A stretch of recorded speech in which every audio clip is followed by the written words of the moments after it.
Welcome to the realm of magic and mystery, classic horror and sci-fi. You are now entering the House of the Unusual podcast with your hosts, Eddie and Joe.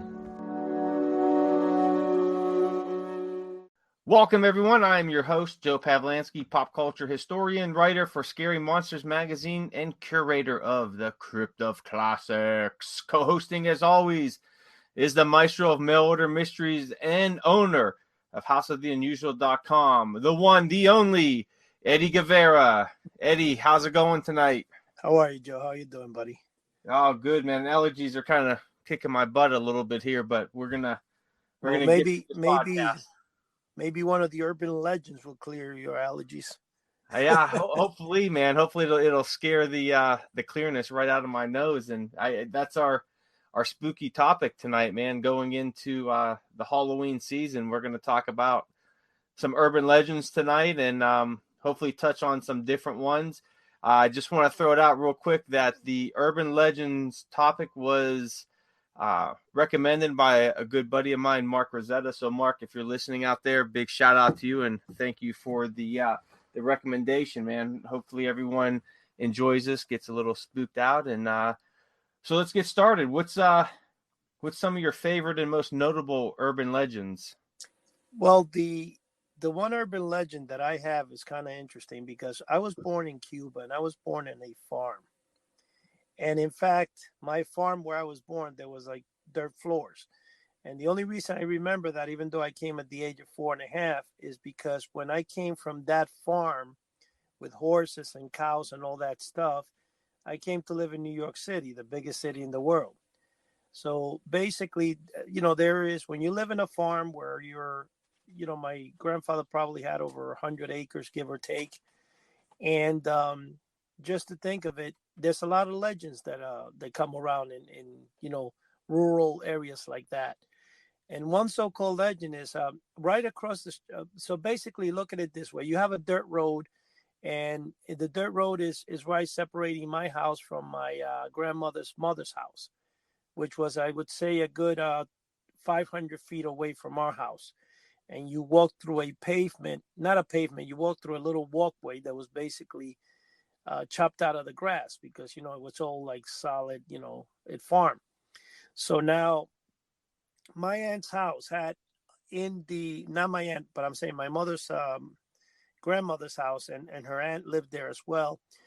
They had this door and just to give you an example what the house is like, consider the house is basically like, if anybody who's familiar with Gilligan's Island, the way the huts were, well, the living room and the kitchen were mostly just like that. We had, it was very, very ancient, kind of like the Indians, right? And now there was a door that separated the living room from where the kitchen was. Now in the kitchen, the stove that they used back in the day were like the ones from the time of Washington, that you would put coal, and it was a coal burning stove, but the stove was made of concrete. And as I was going, I forgot what it was, because the only light that you had were those light lamps or oil lamps that you would put oil, and then you had the wick, and that's the only way that you can go around. So they were in my mother's grandmother's house. A few people were sitting in the living room there. They were talking. It was late at night. Now, how late, I don't remember the exact time. But as I was there, I decided to go towards the kitchen. And when I walked from the living room to the kitchen, now, so that you get an idea what we're talking, the house was like, let's say, a T, the letter T. The living room and the two bedrooms were where the T is. And then you walked in, this little hallway. And then there was a kitchen, but in this little not hallway, but like another room kind of adjacent to the living room, there was those doors that you see in the Old West when you go into a bar, and the top door and bottom door, that you have the two doors. Well, I remember going, and when I looked to the right, I seen a hand reach and grab the bottom door. There was a hand that I saw the thumbs, not the thumbs, the fingers on the top and the side of the door, and kind of pushed the door back and forth a little. So when I saw them, I don't know what drew me to just go and open the door and look outside, and there was nothing. So of course I ran over to the living room, and then when I ran to the living room and I told my mother's aunt what I had seen, apparently it freaked her out because apparently her son had seen the same thing for 30 years earlier. I guess Wow. it's one of those legends. And another legend that they had is that now my mother has a total of 6 brothers and sisters, and it's a huge family. And when they were there was this legend that apparently when you walked in the woods, there was like huge rabbit that would jump out and see. And my aunt saw it, my uncle saw it. I mean, I never got to see that, but I do remember that when you're in the deep woods like that, there's a lot of noise and stuff that come about. And I still remember vividly exactly what I saw. And that's my legend. So go ahead, Joe. You tell us yours now. Well, there's a few that I do remember from, around Northeast Ohio area, and there was I'll touch on a few of them real quick. One of them was, I remember it had to been around the mid '80s or so, but they called it it was something like known the man under the car, or the ankle slicing car thief. And what it was is that there was the, rumor, legend, whatever, going around that, if you were in a large, maybe mall parking lot or department store parking lot, that there was somebody under the car that would slice your leg. They would wait for you to open up the car door, slice your leg, and then steal your car. There were some variations of that legend that was going around, that it was a gang initiation thing, that there was, an escaped convict that was going around and he was slicing, people's leg with a knife. So that was going around pretty heavy in the '80s around Northeast Ohio. And I remember, my mom being afraid of it and warning us that, the closer we got to the car, to make sure that we look under that so nobody was underneath it. And I remember being in the Hills department store parking lot, and we would, we'd be about 20 feet from the car, and we would have to look underneath to make sure that, the ankle slicing guy wasn't there. So that was pretty, something that was pretty scary, but it caught, like, the hysteria of the time. What you're saying right now, again, like I said, when you come from, depending where you are, in big cities like New York or Ohio, you're likely to have a lot of urban legends, but it usually comes more like from farms and the Midwest Right. somewhere. And another one that was going on, like in Cuba, that I remember, because I remember my cousin telling my mom about it. Where you go to school, I mean, in Cuba, once you turn like 6 years old, they take you away to boarding school. So you won't, basically everybody goes to boarding school. And one of the things that was going on, you remind me, and that's why I'm bringing it up now, is that my cousin was saying that somebody was going into the dorms where the girls were sleeping and stuff, and with some type of not the old-fashioned blades, like shaving blades, the The ones that they used to use in switchblades. the old West. Oh What do yeah, they? yeah. So Well, you talking about switchblades, or the like the old folding no, razor no, blades? no, the old folding razors that somebody would Okay. go with one of those and cut the women's buttocks. And that, believe it or not, was I think was actually happening, and they couldn't get who it was. And I remember hearing that as a kid, and it put fear in me. You always checked around your shoulder, make sure everything was good. And then coming to America and seeing the famous Abbott and Costello meet Frankenstein, Yeah. I it was pretty terrorizing for a young kid, man. No, I could imagine. Well, there was another good one from when I was young, and it's probably one of the more popular ones, I guess, in Northeast Ohio, Western Pennsylvania. I'm not sure how far out of that area it's got, but it's that of the Green Man.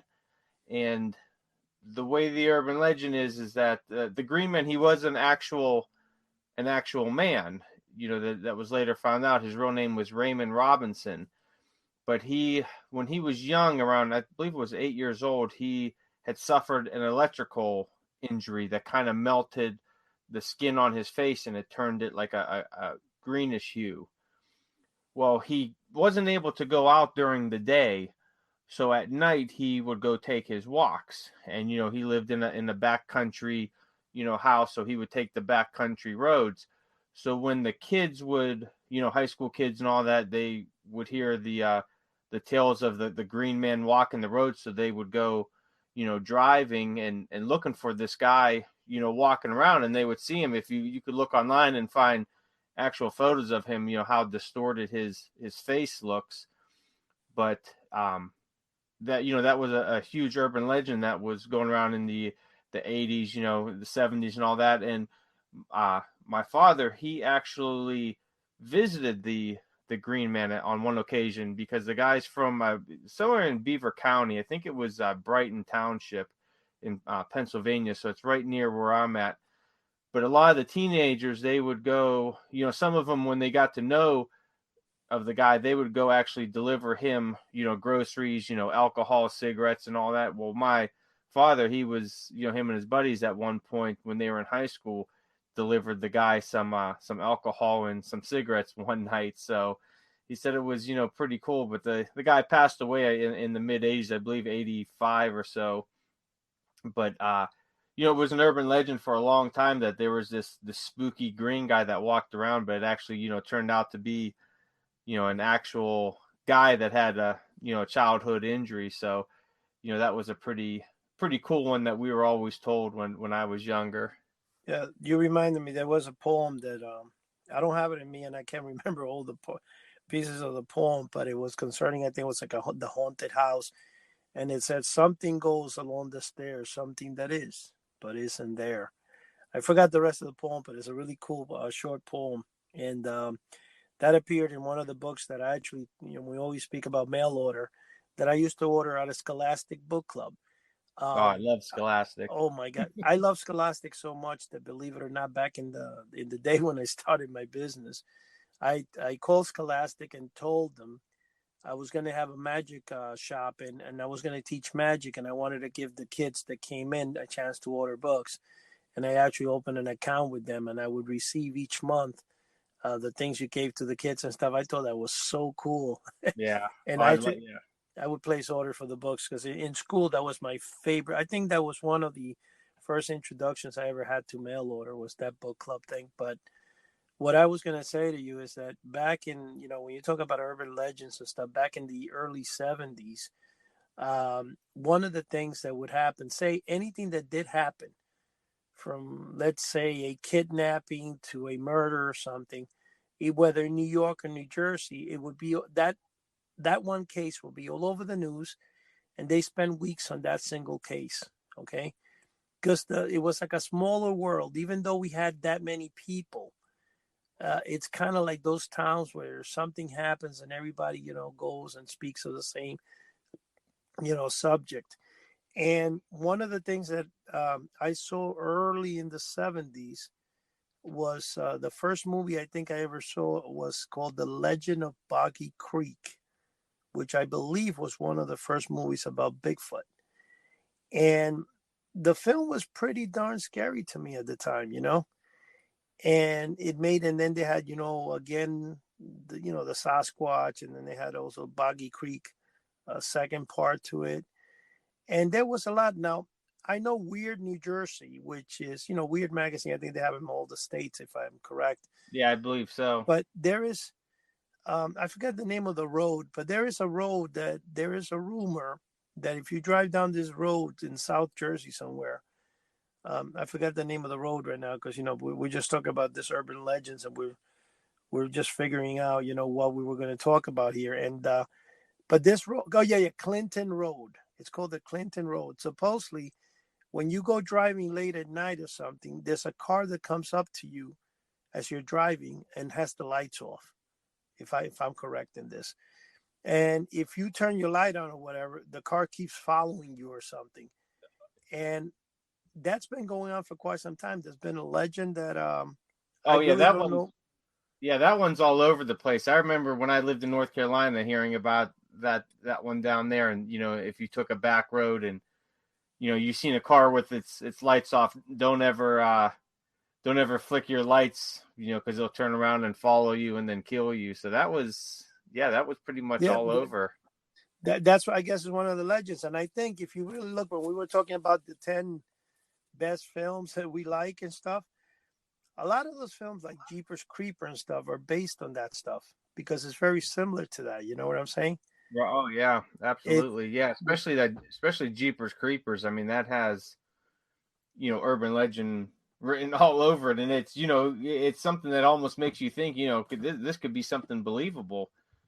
Because well, that's really at the height of urban legends. Are they, there has to be some kind of believability there. right, exactly. And when I told you, like I said, when I was a kid in Cuba, man, in the middle of nowhere, you know what could resemble the house I lived in? What reminds me a lot of when I was a kid? Courage the Cowardly Dog. Because exactly like that. My house was in the middle of nowhere. Or people that watch Bonanza, Yeah. the Ocho Bonanza. Is it Bonanza? Well, I'm pronouncing this wrong tonight. Bonanza, yeah, Bonanza. Um, and those shows, like the Little House in the Prairie, all those shows remind me a lot of when I was a kid and that's why I still remember so well at the age of 4.5. It sounds kind of crazy, but I remember getting my grandfather's horse at that age, climbing on top of this horse that would just let me climb. And I would go underneath a tree, an orange tree, and I would peel and eat oranges. And I'm saying to myself, how in the world would I have done that at that age, But I did. And I remember that one of the things that they used to do is my grandfather had this big palm trees, like the ones in Florida. They don't grow in this country, but they have them in Florida. But in Cuba, I forgot what they used to, whatever the trees did. I think they used to give that to the hogs, the pigs and stuff in the farm. So my grandfather would pay somebody who would take two ropes and they tied their foot on the thing. And then they would climb this tree by, racing one of the ropes at a time. And it was kind of cool. And I was so fascinated by that as a kid that I actually, my house had columns. In fact, there's a picture somewhere. I think it's the only existing picture of it. Had columns in the front, kind of like the White House has columns like that. Yeah. I would take those and I would actually climb up the columns with the with the ropes, pretending I was one of those guys. And then my father had a tricycle. He made me a piece of wood with a stick on it and tied it to the front of the tricycle, and I would pretend it was a bulldozer. In fact, and this is funny because I'm just saying how the urban legends, work about in those neighborhoods. One time I was watching some bulldozers work, and I climbed on top of this barbed wire that surrounded my grandparents' house, and I fell and got stung. Like all the barbed wires went right into me, and I still to this day have on my finger, the side of my stomach, the scars from basically hanging, and falling on the barbed wire. Another time, my grandfather there was a valley behind the house, and they used to call it the Valley of the Dead because apparently during the uh, Cuban Spanish War back in the 1900s, a lot of people that killed were buried there. And this was basically maybe 20 feet away from my backyard. So I would go into this thing, and outside of there, my grandfather had not two, actually four beehives. And one day I took one of those brooms that looked like a wicker broom, like those you see in Bugs Bunny that the witch uses. Mm-hmm. Even in what is that called? That famous movie that they play every Halloween, Hocus Pocus. Those brooms are the ones that my grandmother actually used in Cuba. And the funny thing about it is I took and I whacked the beehive with it, man. I still remember to this day I was covered with bees, man, from head to Oh. toe. Yeah, that was crazy because my mom was trying they were trying to protect me. I don't know how the hell I didn't get killed with that, but you know, the thing I could tell you the most is that when it got dark there, man, somebody always had to say something. And in fact, urban legend is so bad in neighborhoods like that my grandfather told me a story that I thought was hilarious. That there was this cemetery in the town. Now the town would be like you would see in one of those clean Eastwood westerns. It was just like that. It had a jail cell, and it was all dirt road. And this is the main town from my house, right? So there's a cemetery there. The cemetery, I still remember the darn thing, man. It was scary to look at because it had a big white entrance, like an arc, and apparently it had doors in the bottom of like the arc on the right and left side, which I think is where people that worked in the cemetery, would use shovels and stuff, whatever they needed to bury the people. And one night it was raining a lot, so one of because my grandfather altogether, I believe he was like 12 brothers and sisters. Okay, so they're packed, and one of his nephews or something was walking home at night, and he went to the cemetery because it was raining, and he stood underneath not to get wet, and he seen, I think, his brother, somebody was coming by in a horse, and he goes, "Hey, wait for me. I like to get a ride." When the guy heard him, he said, "The ride, the hell with it." The guy just like, used the horse and just like, hit the, not, what do you call those things that you wearing, the spurs. He hit the horse with the spur, and the horse just took off, and the guy got wet, which was hilarious. And, I could imagine the stories that went around in little towns like that. I mean, well, at the time there's no, no internet or anything like that, so everything's kind of, unless you have it in a book, it's word of mouth, and word of that's mouth, how exactly. a lot of those stories were handed down, and that's why a lot of them, changed up, from its original version, because it's like that game we all played in school where the teacher tells the one kid the secret, and they turn around and tell the other kid, and by the time it goes through 30 kids, it's completely different. And I kind of think that's how urban legends were. They get exaggerated over time, and Right, because I remember hearing so many stories about Hookman. Now, Hookman, I think every town in America has its own version of Hookman. And if you go online and you read how Hookman actually started, is completely different from what some people would hear, because like the actual original story came from about the 50s, where guys in his car with his girlfriend, and they hear a bulletin on the radio of a mentally ill guy that escaped the nearby institution with a hook, and they the guy comes, kills the people, and they find a hook hanging nearby or something like that. Well, the story that was in my town in the area, and was down this old, it was an old, country road, and then off on the side of the road, which it's actually still there, I visited a few years ago, that there is this natural gas pipe that sticks out of the ground. And back in high school, kids used to go out there, drink and all that, and light it, and kind of hang out back there. Well, the story was, or the urban legend, back in the 80s, early 90s and all that, was that if you went back there and you lit the natural gas pipe, if it actually lit, the hook man would come out and he would, kill whoever lit the pipe. That's, completely different Hookman story from, the original one. So you could see how it kind of, evolves, through the different, areas of the United States. And I'm sure everyone out there, has their own Hookman story, which, I'm thinking about putting up a discussion question on our forum on houseoftheunusual.com, just to see, what everybody's, what their own version of Hookman was, because it's pretty interesting. It's probably one of the most famous, urban legends. It's in every part of the country, and probably, different continents as well. So it'd be interesting to see what everybody has heard of the their own urban legend, and where they're from. Well, I could tell you this much: in the early 70s,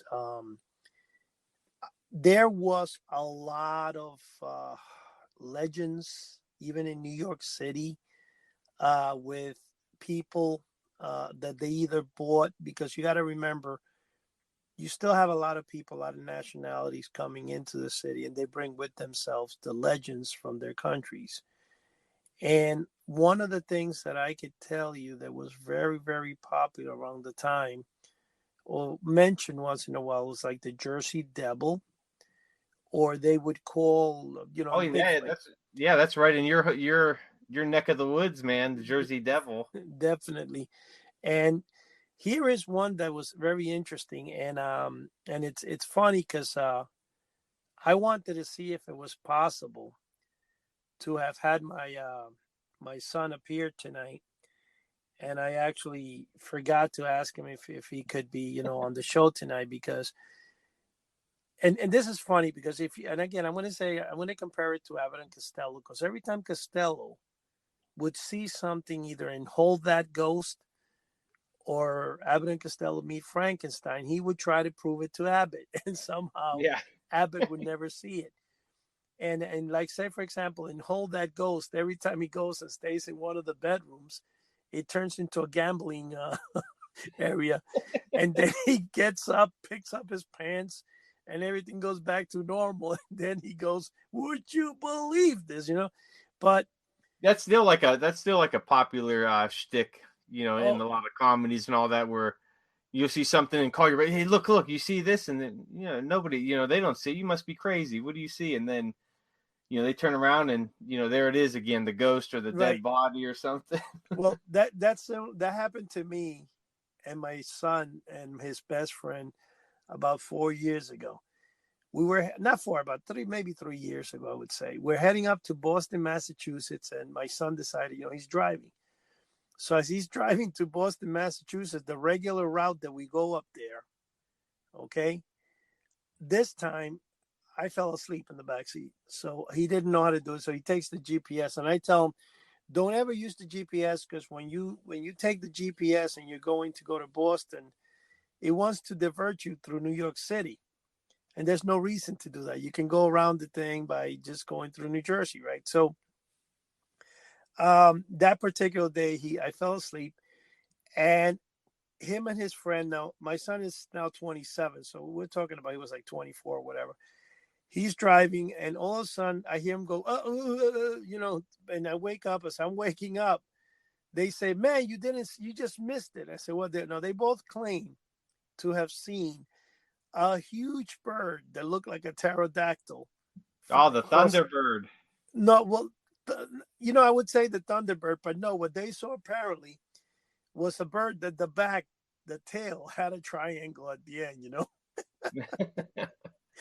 And they saw it, and they were, I think his friend was trying to photograph it with the phone and missed it, was not able. But apparently, a lot of the cars had slowed down to look at it, and it flew very slow across the highway. So I'm like, well, I didn't see nothing. And he's like, you fellas. So he gets mad at me because obviously I'm laughing at them. And they're like, we just saw the bird. And he wanted he wanted to come on the show and basically put the thing straight here. Well, that sounds like that that's a in the cryptid world and all that, sounds like a Thunderbird, the Yeah, legendary North American creature that a lot of people have claimed to seen, that looks like a pterodactyl or something like that, which well, you that never could know. be, but he started reading, and it was so funny because that same day, I think in the paper something came out that some people had spotted some type of pterodactyl flying the Massachusetts area. And in fact, it is a legend up there. There's a couple of books on the subject. Now, another thing that was similar to that, this goes back, I don't know, 20 years, I guess. Now, I'm married 38, so we're talking a long time ago, right? There was where I live, in the main boulevard where I live, there was a Toys R Us there that just closed down about 2 years ago when they started closing down Toys R Us. And when you looked at it from the boulevard, you could see the roof of the building. Now, she claims to have seen this big giant black bird on the roof that took off and spread the wings, and it turned into a ball as it went and it disappeared, right? So I had to laugh at that too. And they get mad at me because they're saying, well, listen, they probably saw something. I don't know. I mean, it's hard to really, grab something and try to believe something that you've never seen yourself, let's just say. But Oh yeah, they both absolutely. collaborated on it. Like my son and his best friend said, we saw it. And it was just very interesting because it was funny, and I still like to bother him because he gets mad at me when I tell him. I said, Anthony, I'm going to have you in the show, And that's why it was kind of funny though, because I just realized I should have called him earlier because he would have loved to have been on this show, and he wanted to tell his part of the story. But that's one of the things I could say that with urban legends and stuff, man, there's always something. In fact, I've read a book. I have a book that's I think 50 of the most whatever mythical creatures or whatever. Every state has one. And a good example is the Mothman. Now, the Mothman, according to the real story behind it, they said that the United States government had, I forgot where, I don't know if it was Virginia or wherever the Mothman comes from. They were doing parachuting in the middle of the night or something like that, and they had night vision goggles because there was an army base close to there.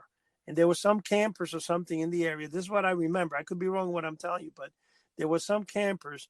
And of course, when they start seeing the parachutes coming down and they look and they see two eyes with, that are bright red, that are lit up, that started the legend of the Mothman, which has become a pretty big legend, Well, I could tell you about one urban legend that, I actually seen hands on and, was kind of able to debunk it, which is another one that every, town across America has, and that's of the glowing grave.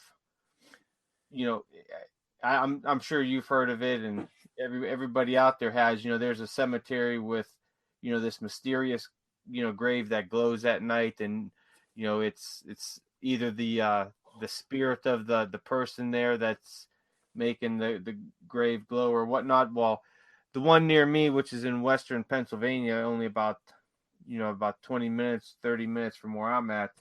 A few years back, my wife and some friends, we went to actually go see the grave, and it didn't really glow.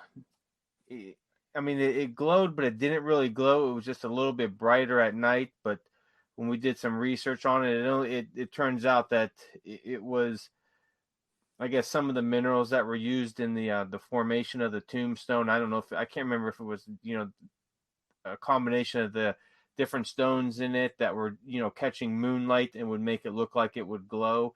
But, we looked it up. We were able to kind of debunk it. But it is very, in the age of the internet, you're able to do stuff like that. But, could you imagine, maybe in the 50s or 60s and, you're hanging out in the graveyard with some buddies and, having a few beers or whatnot. And you look over and here's this, grave that's just glowing out of all the other graves. And, it would be pretty freaky. And, you would have really no way to kind of debunk it or to really, look into it too much unless you were, educated on, what the grave was made or what the tombstone was made out of, or, what rocks were used and all that. So I could kind of place myself in that position, that it would be spooky, but, today when we looked at it, it wasn't, and that was a few years ago, maybe about 5 or 6 years ago. And it wasn't that, spooky. I mean, it was in a sense,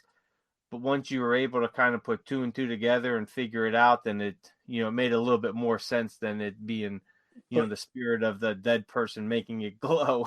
Yeah, but the problem is that people like to believe things like that. Just like you got to be nuts to be having beers in a cemetery. Yeah. But, well, that was, when a lot of us, in high school, that was, when you're in an area where there's nowhere else to go and nothing to do, you kind of, find the back corner of the cemetery or something, and you take girlfriends or whatever out and go and hang out there. And that's kind of where some urban legends start with. You see the glowing grave. There's urban legends of every cemetery has the statue of an angel. Some people, there's an urban legend of they'll see the angel fly up to chase them out of the cemetery, and all kinds of different stuff. The grave digger, walking around with a lantern, looking for, teenagers out there that are, drinking beer or having sex or whatnot. So that was kind of how,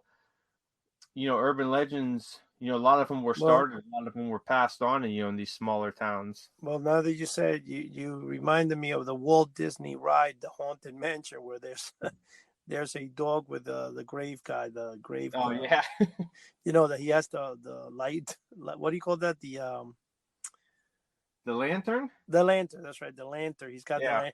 You want me to tell you something interesting about lanterns? When I was mentioning to you about Cuba and stuff, we used to have lanterns sometimes, and those lanterns, I was so fascinated with them as a very young kid that I found myself actually purchasing a couple of them as I grew older.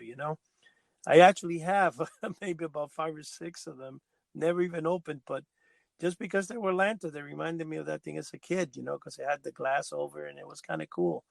Now, Well, if you want to hear a spooky story dealing with lanterns, I don't know if I told this one on another podcast or not, but if I haven't or no one's heard it, back in it had to be late '90s, early 2000s, somewhere around there. I was down in North Carolina in the military, and I'm not going to say exactly where it was at, but we were out doing maneuvers in this large wooded area, and it's surrounded by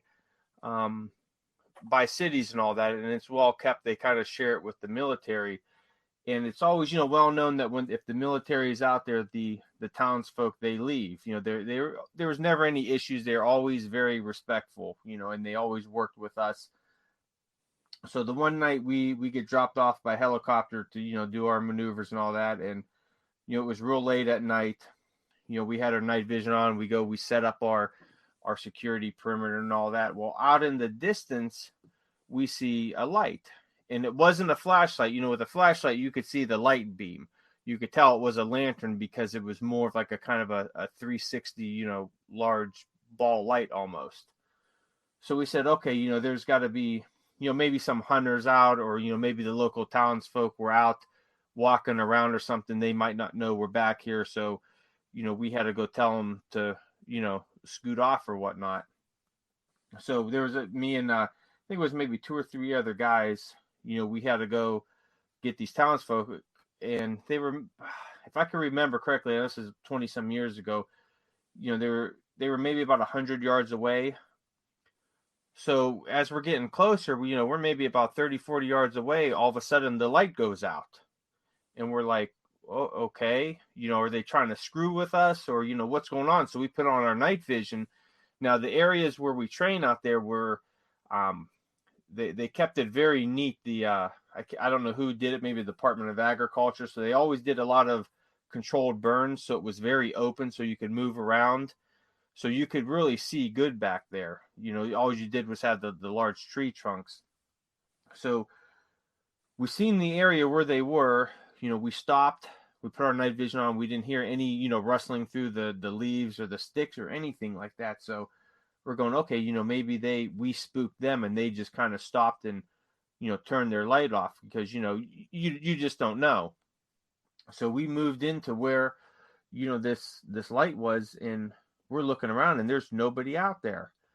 We did our little sweep of the area and all that, and we said, when you're walking, you could hear the leaves cracking, the branches cracking and all that. So if they were moving, running, walking, we would have, obviously heard it. So we're looking around, because we didn't want them to, get in our way of training or put themselves in danger or anything. So as we're walking around, we bump into this old Civil War cemetery right where the lantern light was. And the Civil War cemeteries that they have in these areas, there's usually a few little old headstones, and the historical societies in that area, fenced it off so that nobody could, go in there, and they try to keep it neat and all that. But it was right where that lantern light, I'll never forget, right where that lantern light was right where that not World War II, a Civil War cemetery was. And I always thought, I said, was that, ghost of a Civil War soldier holding out his lantern, or, was it, people from the town that we just missed? But if they were back there, we would have heard them, moving, because there's no way that we would have not heard them for how close we were. In our night vision, we had state-of-the-art night vision. We would have saw something. So it always, it always made me wonder. It was really freaky, and to this day, I could still kind of picture it. So, I think you would do well to one day try to visit St. Augustine, Florida.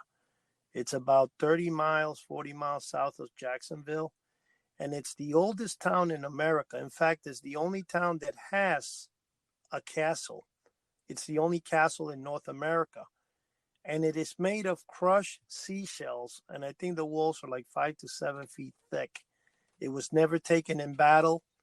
And this is a town that supposedly also has the site where Ponce de Leon was looking for the Fountain of Youth. And when you go to the Fountain of Youth, although I think it was Hurricane Sandy kind of screwed up the road to there, Yeah. but the actual road, okay, it's about, let's say, 5, 6 city block long. And when you start driving, and it has like weeping willows in both sides of the road, but they overlap each other, and there's no light coming in, like the weeping willows. Yeah. It looks like something from Lord of the Rings, let's say, one of the things. And the town thrives, I think, in ghost tours, because even the Ripleys Oh, I can believe it. imagine. I mean, the Ripleys, believe it or not, building is like 100 and 200 years old. They have the oldest school in the country. They have the oldest house. They have all these fabulous things. And the funny thing about it is that it's a gorgeous town. I love it. It has all the pirate, the fanfare. But I mean, for folklore and urban legends, that's a town to go. But you know what I wanted to mention to you, Joe? I wonder, real quick, if the whole Fountain of Youth, I wonder if that would be maybe considered one of the oldest urban legends. You know what, man? I paid like $7, $8 to go in, bro. And I was so disappointed. I thought it was going to show something else. It was a museum, bro. Oh, it's really? a museum. Yeah, you walked outside and it had like rocks and this and that. I said, but there was nothing to do with the Fountain of Youth. And I'm like, okay, they took me for a ride. Cool. It would have been cool if they had, even if it was something they made, a fountain in there that said Fountain of Youth, and you could get maybe a little vial of water from there to wear around your neck, or, like how they used to do the old, what was it? The dirt from Castle Dracula, where you could, with a little vial you could wear around your neck and all that. You know what? They do sell, and I believe I obtained the bottle. I didn't get it from there. I got it somewhere, and somebody gave it to me. I got it on eBay. I forgot where I got it, but it says the Fountain of Youth. It's a bottle, like a blue bottle, has the label on it. Really cool. But one thing I'm going to tell you interesting about St. Augustine. St. Augustine is a town that, like I said, if you go there, there's houses, like 2-family houses that have been converted into old bookstores. And when you go in there, like the 3 floors of the house are all bookstores, old bookshelves filled with old books and antique books. They also had a museum there, which this is so funny. Vincent Price used to go to this museum, and he was pictured there. And I believe he might have been part owner. I think it's called the Potter's Wax Museum. And I went there when my oldest daughter, who's 34 now, was like 3 years old. That's the first time I went to St. Augustine. Although if you go back about 10, 15 years ago, the city was a little dilapidated. You had a couple of homeless people. It was not the greatest city to go visit. But as of last year that I went, that town has, oh my gosh, I don't even know how to explain. Like I told my wife, I need to buy a house there for retirement. I mean, it's awesome, man. It's got everything you want. If you're a man, you want to be there. You could start your own urban legends down there. Oh my God, no! But the best thing, it even has a magic shop in the middle of the town that's been there about 40 years. And the thing basically that I wanted to tell you though is when you were saying about the glowing tomb, this is kind of leaving the St. Augustine area and going to what I wanted to mention. During the hurricane, and I think it was Sandy that destroyed all the East Coast, we were in my house in New Jersey. We were about 8.5 days. Now I live in this complex, and it's kind of like a gated community. And there was about 8 days, I think, we had no electricity whatsoever. So, you were kind of screwed because even the food got to spoil. And I was lucky enough that the guy from next door threw a cord, and he had a generator, and he would lend me the cord for about 5-6 hours to run the refrigerator, But one thing that what people did is they came outside to the street and they came outside to just talk. And here's the funny thing: there's no street lights, there's no electricity. But when you looked at the floor in the middle of the night, gosh, I even tried to say it's impossible. It's not going to come out in a camera, even if you try to take the picture. But there was this ash look, like in other words, it looked like the entire area was covered with white ash. Oh wow. And I said, what the hell is this glowing? I guess it must be the lights from the sky reflecting the sidewalk. But it was like the whole neighborhood. And I remember telling my wife, this looks so darn cool, man. But you couldn't, there was no way to take a picture of it. I tried and it wouldn't come out in the photograph. But there was this, and that's the thing that you mentioned when you said about the grave. Uh-huh. I was thinking it probably had the same, because of the rock or whatever they use, Yeah. that the light of the sky from light pollution reflects on the earth, or even the moon or the reflection. But you do get those mysterious, because you know what? I got to be honest with you. It felt like something like the creature from the Black Lagoon, where it felt like there was some type of mist coming off the ground. You know what I'm saying? Nice. That would lend to a good story or something, or your own urban legend or something to Oh pass my down God. to the Here, grandkids. here's another story when we talk about urgent. When I drove down to Florida, I flew down, but I went to St. Augustine and I drove from my mom's house in Hialeah up to St. Augustine, right? With my son and my daughter, my youngest daughter, we went. And when we came back, this is another funny thing. My father lives in the middle of Florida, right? So he's like in the center of the state. I forgot what the name of the town is. Something by Lehigh Acres or somewhere Fort Myers, whatever it is, right? So we leave St. Augustine and we left there, I don't know, 12 in the afternoon, 2 in the afternoon, something like that. And we're driving to my father's house. We get there by around 6 in the afternoon. It's still very light because it's summer, right? When we get there, although I'm sorry, I think now, come to think, I think I went like in November or something like that. It was kind of like the fall. My father, we leave him and I'm heading down to my mom's house. Now, from St. Augustine to my father's house is about 3.5 hours. And from my father's house to my mom's house is another 3.5 hours, because all of Florida is about almost 9 hours from tip to bottom. It's huge, right? Now, as we drove from my father's house, there was a policeman blocking the road. And now the only road that you have there, man, is one that goes in and out. It's like you have a T in the center, which means there's a road you can either make a right or a left. That's it. There's no side streets, and the rest is just roads, right? So the cop has the roadblock, so you either have to make a right or a left. Now, according to the stupid GPS, it told us to make a left. So we're driving and driving. Once we drove about an hour and a half, the GPS signal goes dead because there's absolutely no humans now, right? Now it's getting dark. We go off the road. The road comes to an end and it turns into a dirt road, okay? Now we're driving and it's pitch black, man. You cannot see nothing in front of you, right? Now the car I'm driving was like a 2019, so it's a pretty new car. It was my mom's, so had like 1,000 miles on it. So you figure you're okay with the car. So we're driving and driving. Now I tell my son, we better turn around. Now it was hilarious because my son, he's a big guy, jiu-jitsu guy. He was shitting, because he's scared now because we're like in the middle of nowhere. And I think he had watched too many of those movies where left turn or the wrong turn, you know what I mean?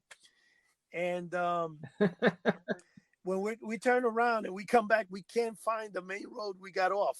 And we just, this is funny because we were on a straight line and could not find the middle of the road. Now, my youngest daughter could care less. She was like, don't worry. And I'm like, Anthony, oh, somebody can come with a gun. He says, somebody.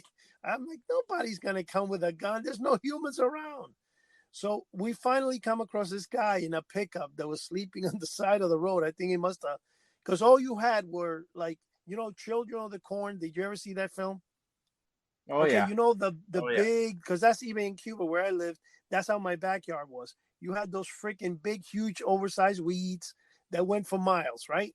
So that's all you had in both sides of the road here. And it's all dirt. There's dust coming in our windshield. So when we turned around trying to get back into the main road, we couldn't find it. Finally, now I'm thinking to myself, this is kind of screwed up, man, because, it's still a long way for daylight. And what are we going to do out here? Like, just pull over? And we Yeah. didn't know if there was we're trying to see the road and you could only see about 20 feet in front of you. You can't see that much.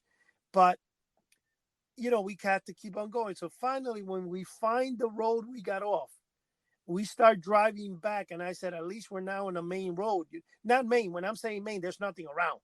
All you have is fields of grass in both sides, but at least you're in a paved road. That's what I mean. I mean, a paved road.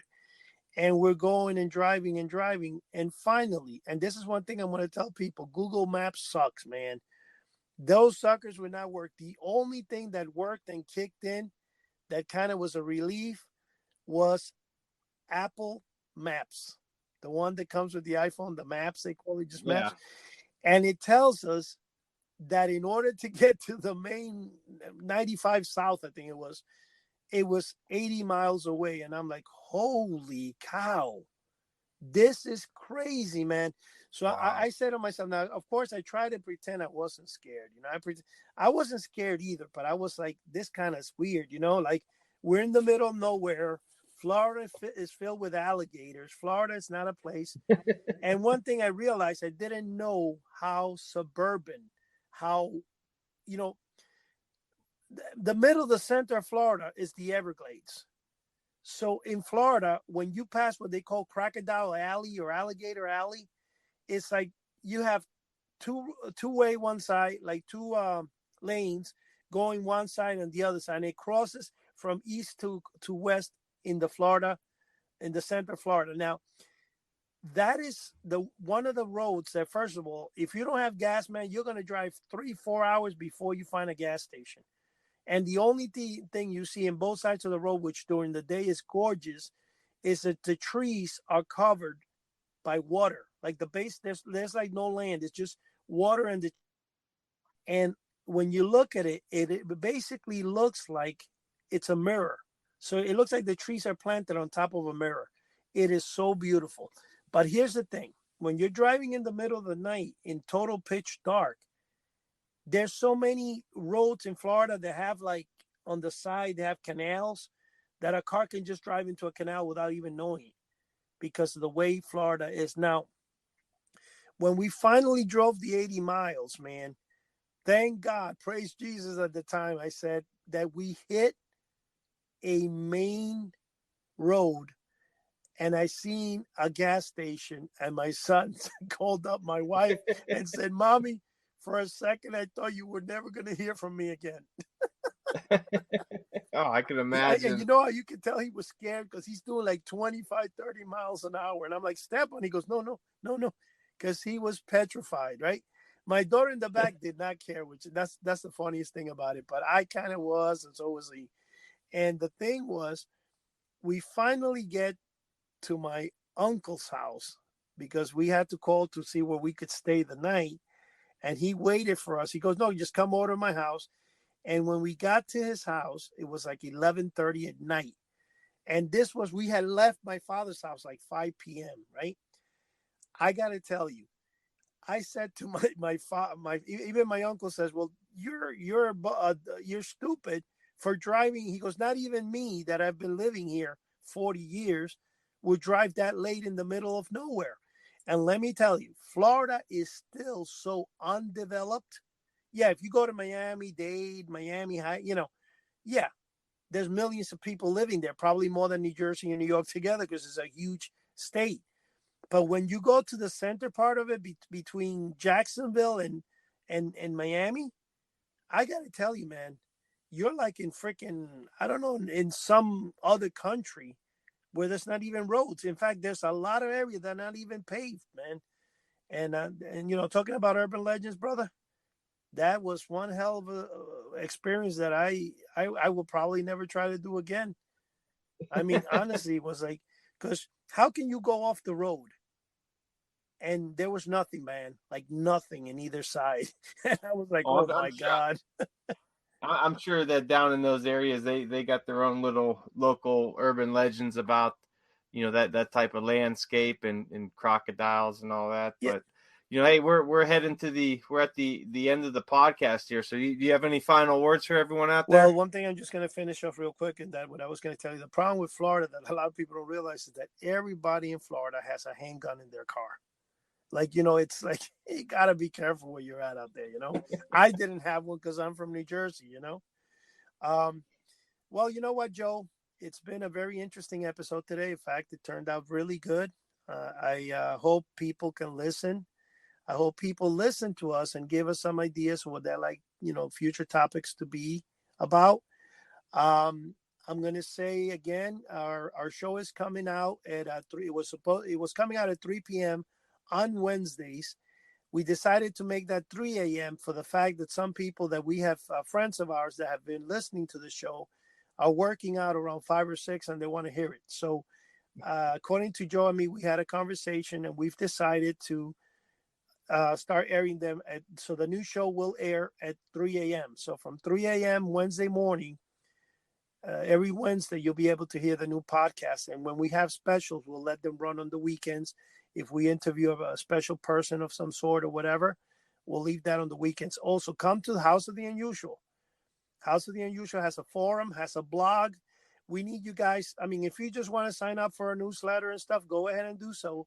But it would be great if you can also sign up for our actual website. This way, you can input on the blog. You can also input in the forum.